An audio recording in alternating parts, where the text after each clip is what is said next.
Hello everyone, আসসালামু আলাইকুম। আজকে আমি নাম্বার দিয়ে অনেকগুলো সবজি এঁকে দেখাবো। 1 থেকে 6 পর্যন্ত নাম্বার দিয়ে কি কি সবজি আঁকা যায় চলুন দেখে নিই। প্রথমে 1 দিয়ে একটা শসা এঁকে নিয়েছি। এরপর 2 দিয়ে সুন্দর একটা গাজর এঁকে নিব। এই তো গাজর হয়ে গেছে। এখন একটু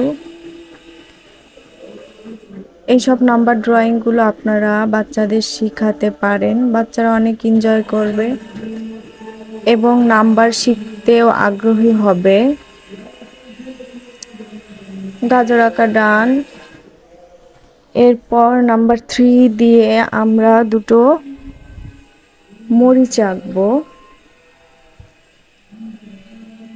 একটা মরিচ আঁকা হয়ে গেছে, এর উপর আর একটা মরিচ এঁকে দেবো। এরপর মরিচের দুটো বোটা এঁকে দিয়েছি। এখন নাম্বার 4 দিয়ে আমরা কর্ন আঁকবো, ভুট্টা। এই তো ভুট্টা এখন এরকম রেখা রেখা দিয়ে দেব আর ভুট্টার পাতাটা দিয়ে দিচ্ছি।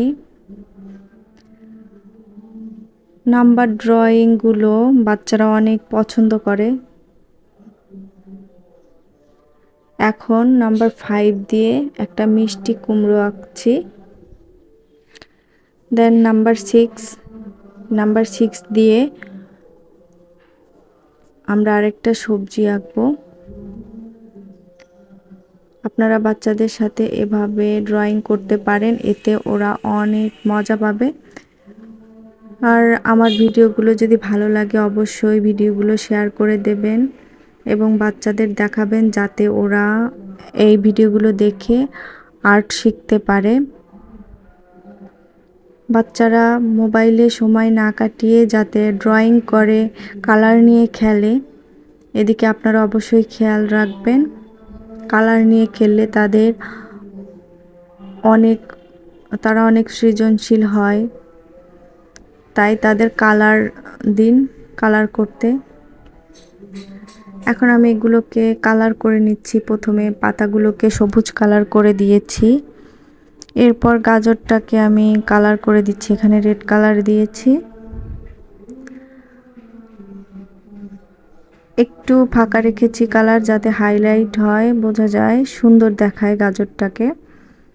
এখন এখানে মরিচটা লাল রং করে দিচ্ছি, অনেক সুন্দর কালার। মিষ্টি কুমড়ো লাল রং করে দিয়েছি অ্যান্ড কর্নটাকে হলুদ কালার করে দিচ্ছি। আমার ভিডিওগুলো